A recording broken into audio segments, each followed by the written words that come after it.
What's up, everybody? It's your favorite show, Get a Bucket. I'm your host, Trey, and as usual, I hope you're all having a wonderful, wonderful day. Today, we are going to talk about some of my top players in the WNBA's upcoming draft. We talking about early expectations, early predictions, right? So I'm a shade top 5, right? But I must really include 6, maybe even 7, okay? Just because a couple of these girls are hoopers. So we got some honorable mentions, but it was tough to say a legitimate top 5. Y'all might need to help me out. So we're going to start off with the honorable mentions. Mention after this, I legitimately was torn who should go in the top 5. But Georgia Amore, she is out of Kentucky, ladies and gentlemen. Solid 5'6" guard. I'm not gonna go too much into the stats right now. I'm just all I want to say is this: she is a quick, electrifying guard with a really good ratchet on. I'm talking about she can shoot the hell out the basketball and a respectable playmaker. Size could be the long-term issue, but when I do look at her, I see some semblance of an Arike Agumbawale. I'm not saying she's going to be the star, the scorer that Arike is, but from a shooting perspective, if she utilizes her quickness, improves her playmaking just a little bit, and if she maintains that three-point percentage when she was early on at Virginia Tech and she shot 39%, 40% from 3 on 5 attempts, that's what Arike was doing in college when she shot 5 attempts, 38%. So I think the shooting from a three-point percentage could help her out, and her quickness also allows her to blow by defenders. And then she has a good playmaking ability, she'll be all right. But Georgia Amore, I do expect her to be a little bit outside of the top 5, depending on how the teams shake out. But she is a good player, and I expect her to be talked about in the WNBA. But we are now moving past the honorable mentions, ladies and gentlemen, and we are going to go on to the top, 6, but should be 5. Y'all help me out in figuring out who need to get the boot because it's tough. But we're going to start it off with Kiki Iriefin. All right, so we can say this is number 6 or 5. There was a tie for 5. I don't know. Y'all help me out. But I'm torn in terms of who's her, I guess, hoop comparison. Because when I saw her initially, I'm thinking maybe a LaMarcus Aldridge, right? But then when I look at her as well, I'm thinking, dag, I get some Tina Charles vibes too. I even get Elizabeth Williams vibes. And when I look at her, Kiki, meaning she's 6'3", gave 18 points, 8 rebounds, 2 assists, 1 steal, 1 block. 1 assist, 1 steal, 1 block. 1 assist, 1 steal and 2 blocks. And 2 turnovers. Now, 50% shooting from the field, 40% from 3, and 82% from the free throw line is not bad. I deem her as a potential star quality player, right? Only thing is, she did just recently get here. She was most improved when she was over at Stanford. But to be fair, she's been hooping ever since she got to USC. So, that recency thing, yeah, you can worry about her confidence going into the WNBA because when she started out in college, maybe she might dip back and have to work her way back up. Well, guess what? Every rookie typically has to.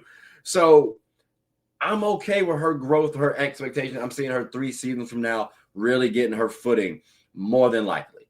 But that's a lot of talent that I just listed off. LaMarcus Aldridge, Tina Charles, Elizabeth Williams, all those are good players in the NBA and WNBA. So Kiki Iriefin,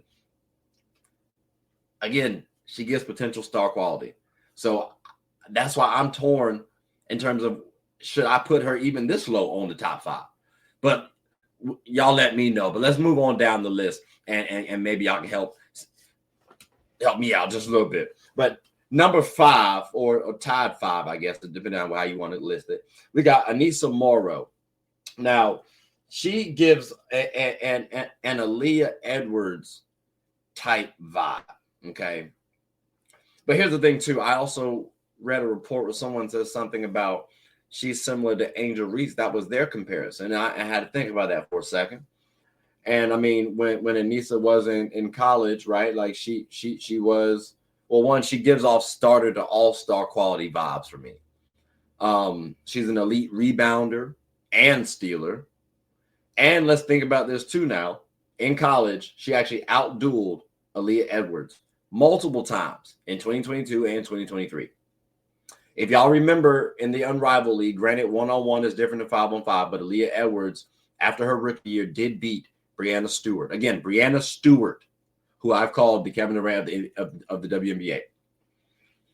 So if I'm seeing her out dueling Aaliyah Edwards, there's a world where Anissa Morrow could actually outduel Aaliyah Edwards in the WNBA too.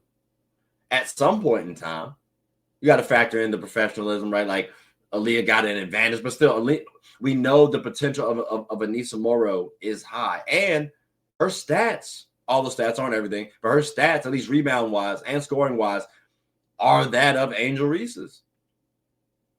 And then defensively, they just flip-flop on steals and blocks. And I think when you talk about Angel Reese, people say, oh, well, she can't score too well outside of the paint, and really in the paint, she's not that good.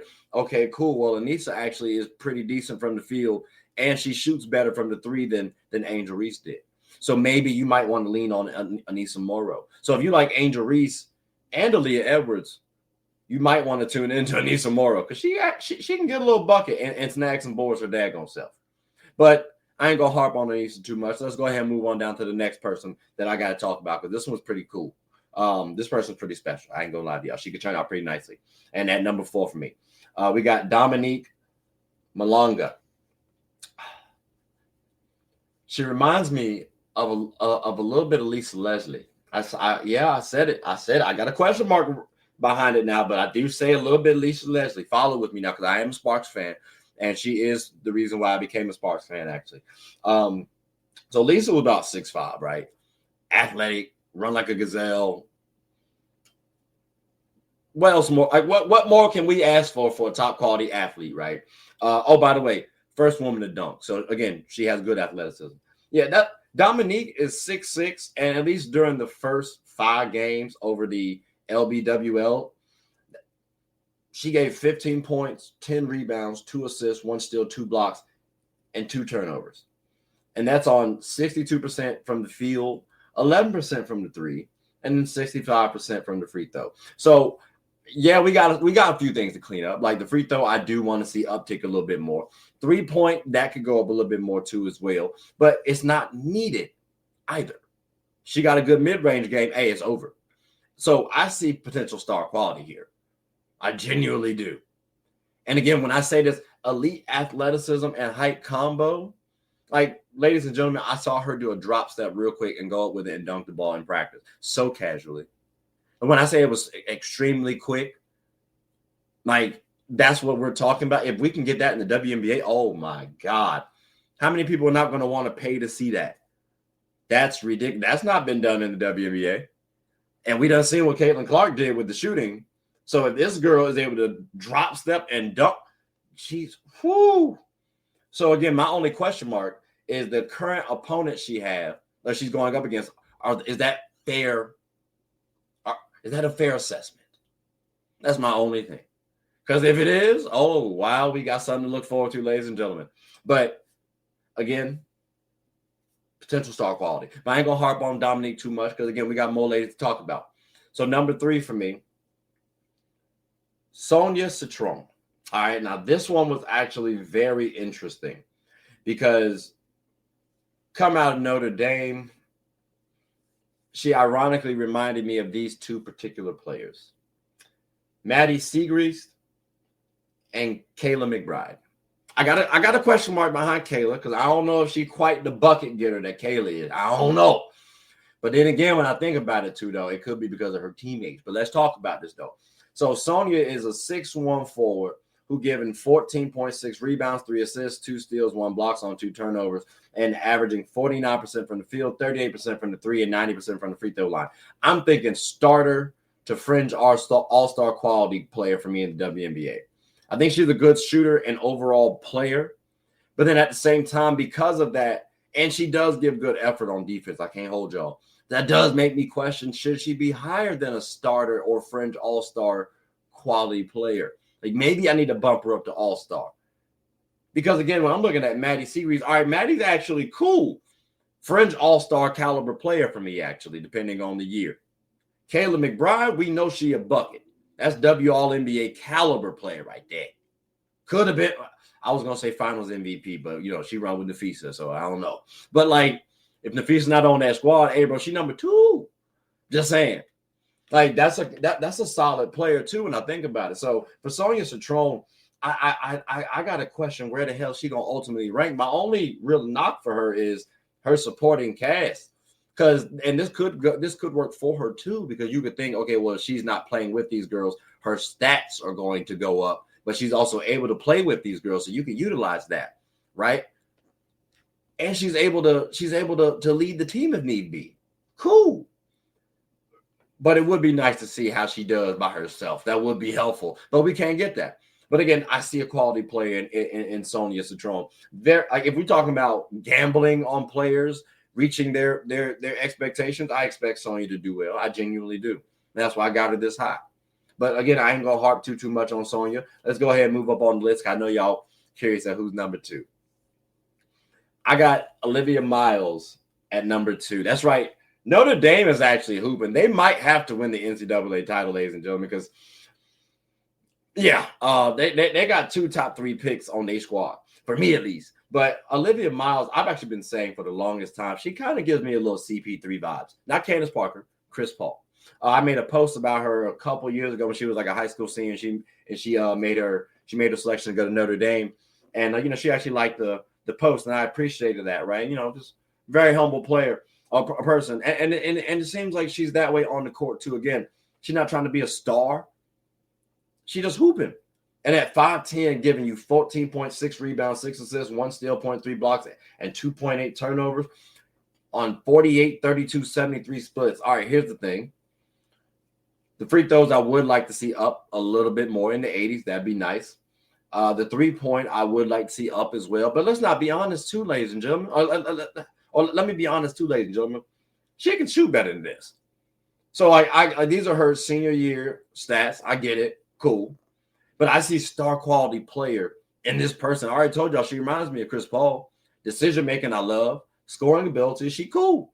Efficiency. Oh, I'm sorry. The efficiency. I cannot talk. And then, again, I do respect the elite playmaking. I love. And again, I said good score. Only question mark I got is injuries, because she has had a couple of major injuries over the years. So that's something you do got to concern about. But right now she's looking good. So if you think is she worth that gamble, which I do think she is,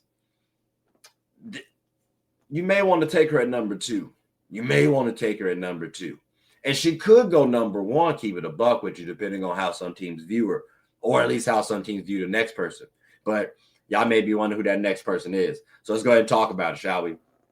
Next person, number 1, Paige Beckers.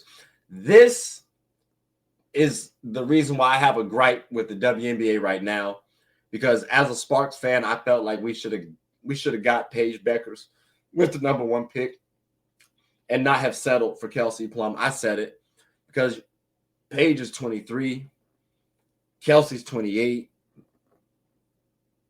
You got to think longevity-wise, ladies and gentlemen. Like, Paige is going to be here for a long time, and she about to hoop off gate. Like, I see star quality in the making. And at 5'11", at UConn right now, she's giving you 19 points, 4 rebounds, 5 assists, 2 steals, 1 blocks, and 1.3 turnovers on 53% from the field, 42% from the 3, and 85% from the free throw. Like, we got good scoring, good decision-making, good defense, good efficiency. I got it right that time. Only thing you got to talk about is the injuries. Yeah, she's had some bad ones over the years. Can't hold it. Yeah, that is troubling. I can't lie. It's the same thing with Olivia Miles. But if you are okay on gambling on Paige Beckers, and I definitely would be. Y'all heard me when I said it. I stand by it 10 toes down. Paige is about to be a bucket in this league. And again, she's not a liability on defense. She's a complete player for me. It's just a matter of making sure she's healthy and giving her some good pieces to work with. That's it. Like y'all saw when she battled Caitlin Clark in March Madness. Well, we got to remember that UConn's team was actually very depleted. They ran with 6 players the entire tournament. So by the time they got to Iowa, It was a close game, and it was only because of an Aaliyah Edwards illegal screen why we didn't get to see Paige Bueckers potentially shoot the final shot to maybe make the game-winning shot. Like, she's been considered the best player in the Caitlin Clark class. That includes Cameron Brink, Angel Reese, all these players. Like, she's been the top dog for a while. It's just the injuries that brought her down. So again, ladies and gentlemen, Paige Bueckers, my number one. And it's hard to put her up here too, because there are a lot of good players like I've talked about. So I need y'all to help me out discern who should be the top 5. Because I can't determine who needs to get kicked out. I can't hold you. Even though I got them listed off 1 through 6, I can't definitively say this is my order. This is just how I put them in, and this is how I wrote them and looked them up on research wise. That was it. Like, I ain't gonna lie to y'all. So can y'all please help me out? I'd greatly appreciate it. But also, I would also greatly appreciate if y'all like, subscribe, comment, tell anyone about the show. My name is Trey. I'm the host of Get a Bucket. Hope you all are having a good one. Take care.